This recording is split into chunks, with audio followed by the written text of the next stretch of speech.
Hi, I'm Mehdi Sanaji, and welcome to your Finance TV's Crypto Revolution, covering all things crypto and digital assets. We're here with Adam Blumberg, co-founder at Interaxis. Adam, how have you been this week? I've been pretty good, Mehdi. It's actually been a relatively quiet week in crypto. It's been pretty good to catch up.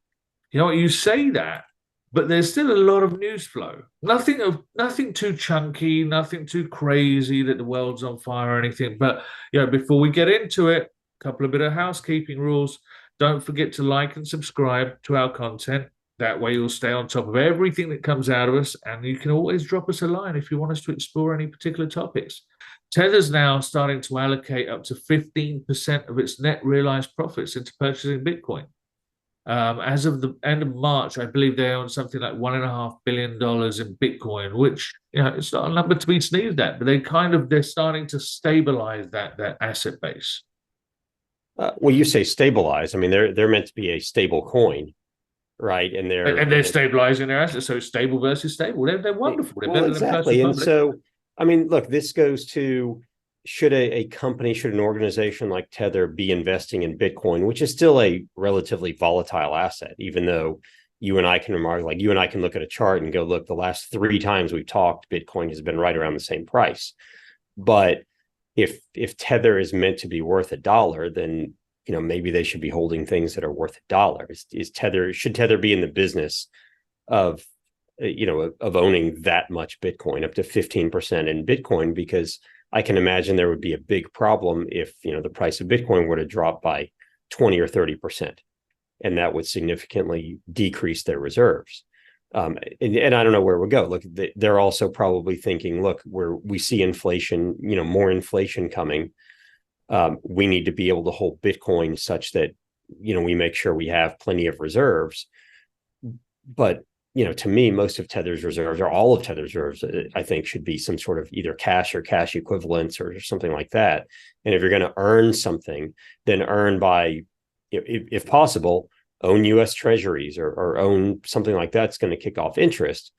Owning a volatile asset, yes, it kind of hedges them against inflation if that theory holds up.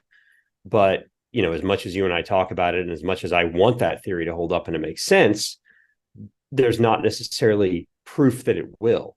So should it be Tether's job to try to prove that? Or should it be Tether's job to just say, look, we have a crazy amount of money in our treasury. Why are we not just trying to earn 4 or 5% in treasuries right now? Staking. So staking has come under some pressure, by regulatory eyeballs on how these things are being managed by some of these exchanges over the last several months, years. But Ethereum staking demand has skyrocketed since the network upgrade.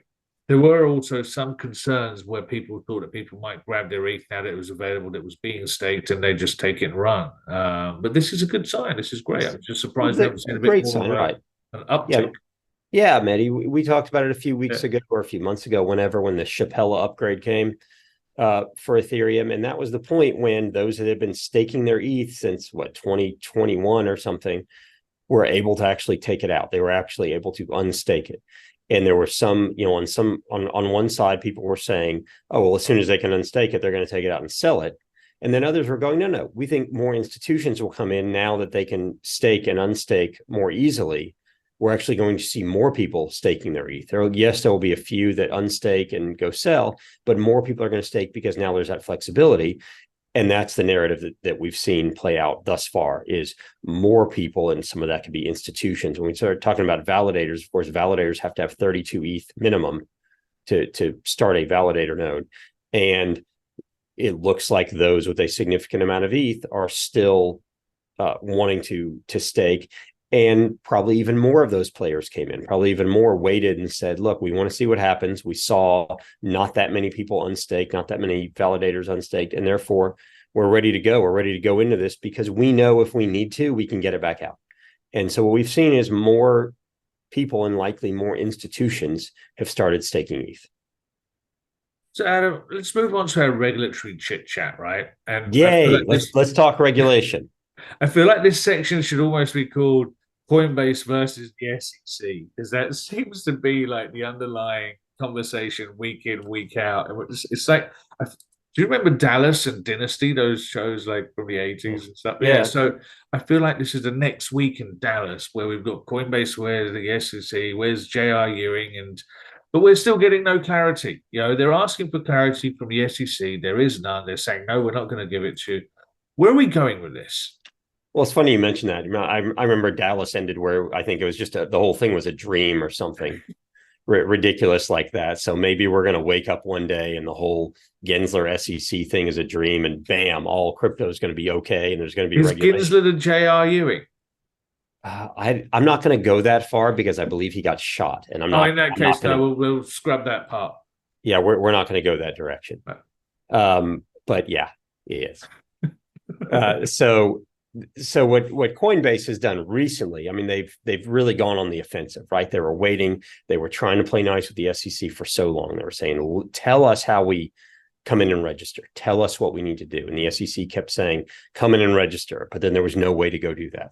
And then the SEC went on the offensive and started saying these tokens that you have are securities. And they started saying, and they told Coinbase, if you want your earn product, we're going to sue you right away. So Coinbase scrapped their earn product they've been working on, even though they had told the SEC all about it. Lately, they came at Coinbase with the Wells notice saying, we're going to sue you, but we're not telling you why yet. We're going to kind of leave a cliffhanger out there. Coinbase issued or turned in, whatever they do, this writ of mandamus, which I'm not an attorney, so I don't understand this, but basically goes to the court and says, hey, this government organization, this regulatory body is not doing what we asked. They're not telling us what we need. You need to make them do so. As the court, you need to tell them they need to do this because we can't do our jobs effectively. And the court said, all right, Coinbase, you have to, or all right, SEC, you have to give some regulation. You have to answer Coinbase's request. And the SEC basically said, no, we don't. We don't have to, and we're not going to, because we don't feel like this is really necessary. We think all the rules are there. They just need to follow them. So Coinbase is now, which of course is ridiculous. We all know that's ridiculous. Coinbase has now gone back on the offensive and said, we're going to launch an ad series. So they've launched actual ads on TV during the NBA during the NBA playoffs and everything, aimed at DC. And a lot of those ads are going to play in DC, basically aimed at regulators. We need an update to the system. This is something, an ad stream that Coinbase has had for a little while. We need to update the system. We are a part of, crypto is a part of updating the system, the financial system, and you need to help give us the regulation to do so. And now they're going, very public with it. They've been very public because they've said on Twitter, here's what we're doing. They've had video out on Twitter and LinkedIn. Here's what we're asking for. Here's what the SEC said no to. And they've been very public and upfront with it. Whereas the SEC has kind of been behind closed doors. And then they just go, here's your Wells notice. Good luck trying to figure out what we're going to come at you with. Right. So there's just a lot of, Coinbase trying to be in the right here, and the SEC basically saying, play nice with us, but we're not going to tell you how. So we've also seen the CFTC chirping in as well on different sides of things. Is this a help or a hindrance? Because the commission chair, Rostin Benham, said that crypto is going to be regulated by the CFTC or SEC, even if it is just code. It sounds like they're pushing to get something done. And do you think that these two are working hand in hand, completely separately? Do they help the case or hinder the case? I don't know. They seem to be kind of working against each other. That's what I felt. That's exactly what I felt as well.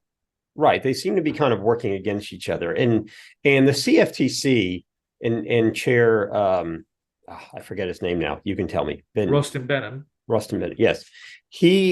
The CFTC and he have been very outgoing, forthcoming, and basically saying, look, this is a new technology. We have to understand it. We probably have to create new rules. We're not going to regulate by enforcement. We're not just going to randomly choose companies and choose things to go after.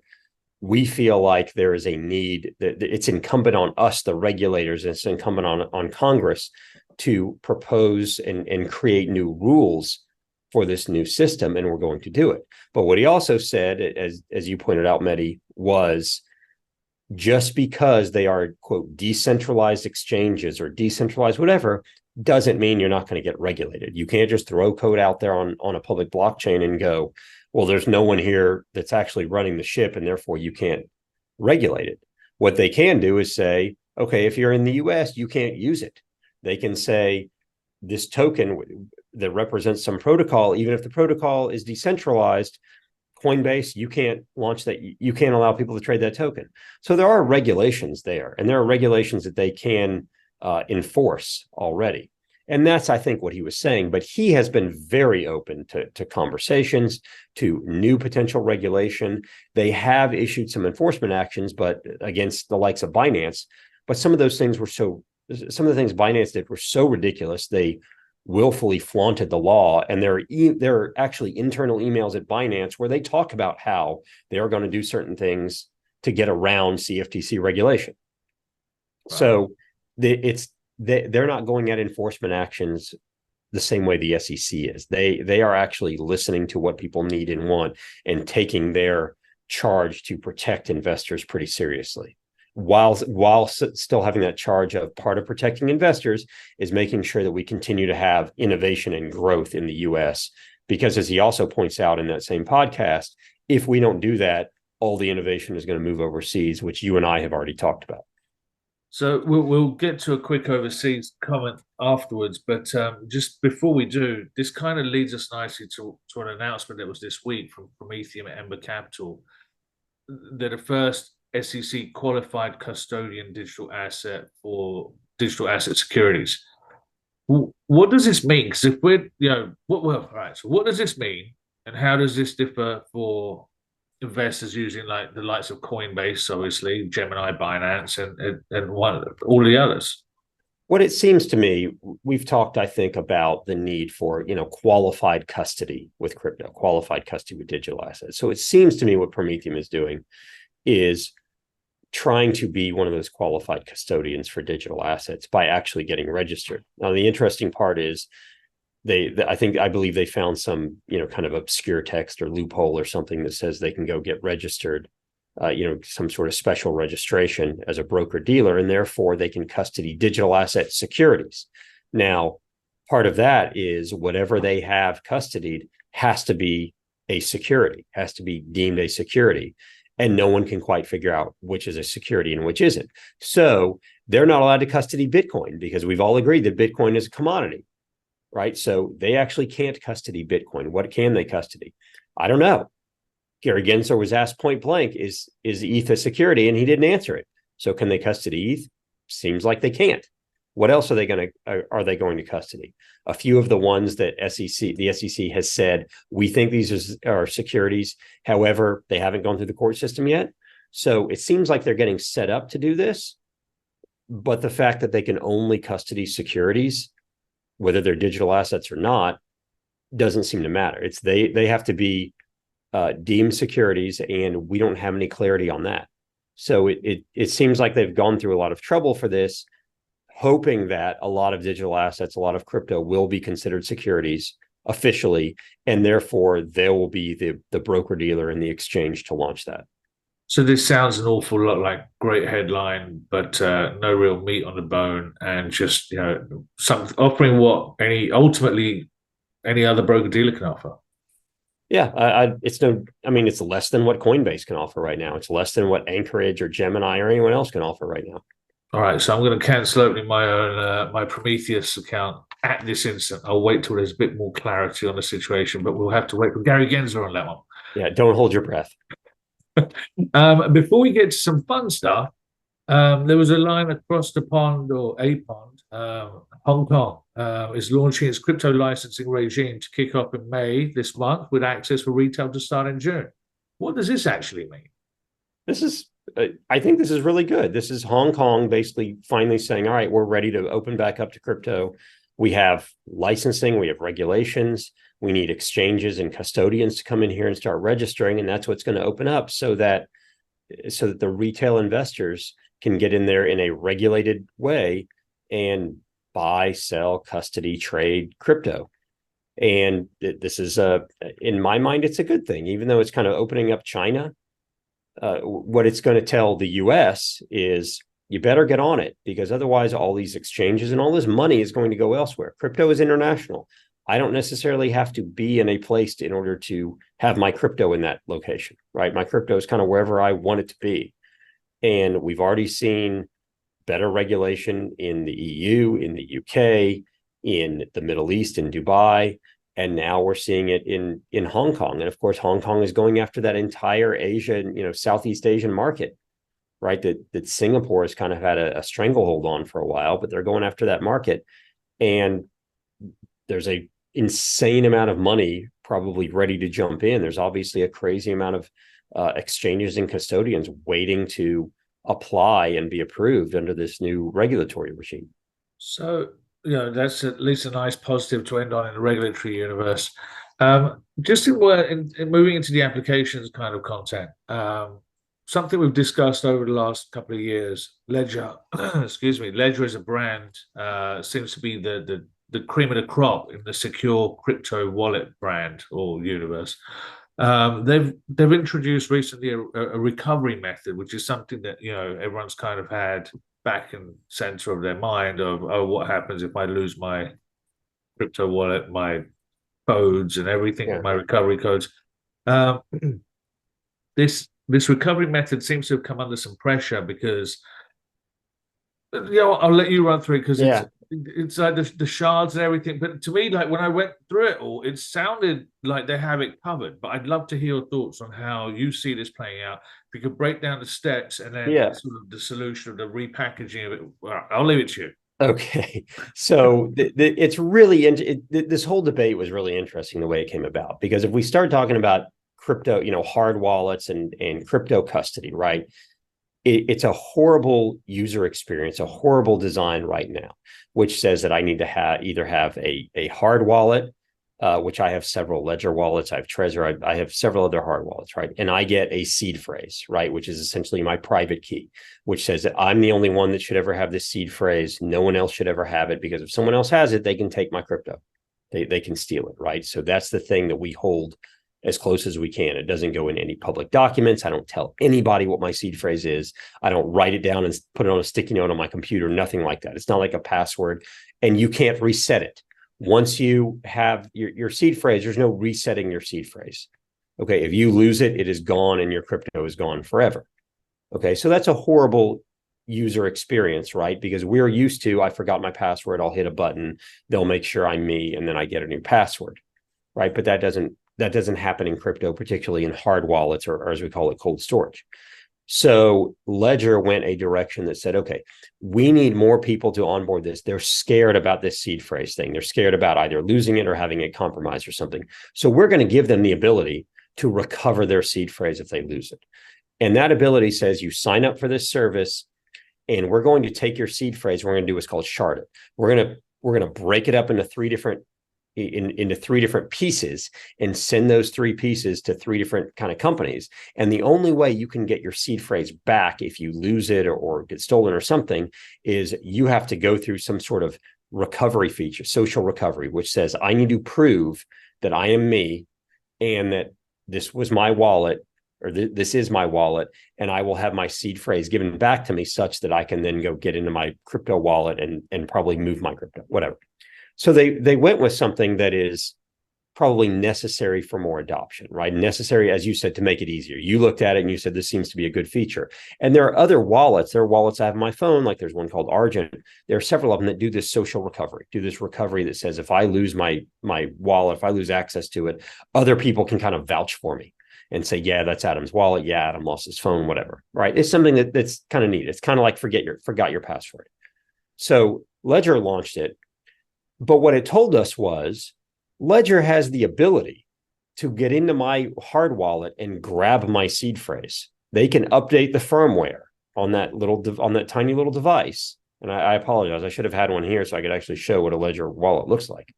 But they can update the firmware to grab the seed phrase and put it in three different places.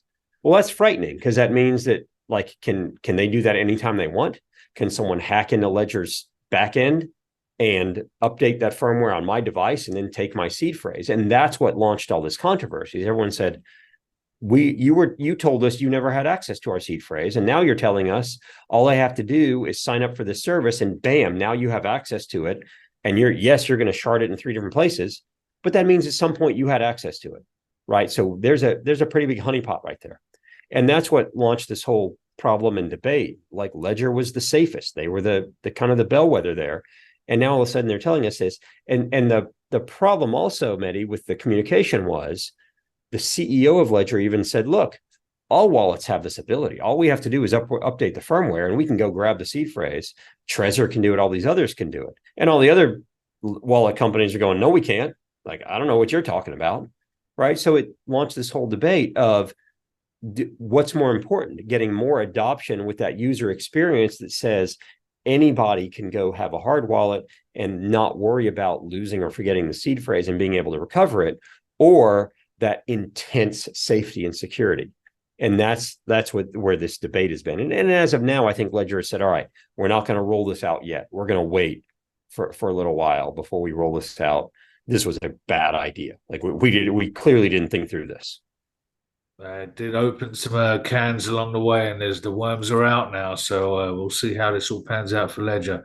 Yeah, and some of the possible solution, Mehdi, sorry to go a little bit further, that people have said is, look, open source your software. Let everyone see the code, and therefore we'll know if you can actually get into our wallets or not. Everyone will know if you can get into it. And some of the other wallet manufacturers have said, we're happy to open source our code. We're happy to create the open source. Therefore, anyone can see it, and anyone's going to know if we're able to get in there. I don't necessarily see that as a good solution either in this world of AI and such, where you can basically open source it.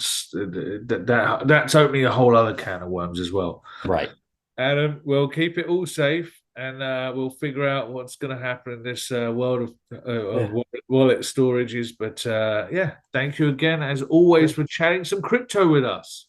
Always happy to do it, Mehdi. Thanks for having me on. And as usual, I want to urge our viewers, make sure you check out Adam's course on digital assets and crypto education, interaxis.io, it's down there. And of course, don't forget to subscribe and like Your Finance TV. Get it done. We'll be here next time with more about crypto revolution. Until next time, good luck investing.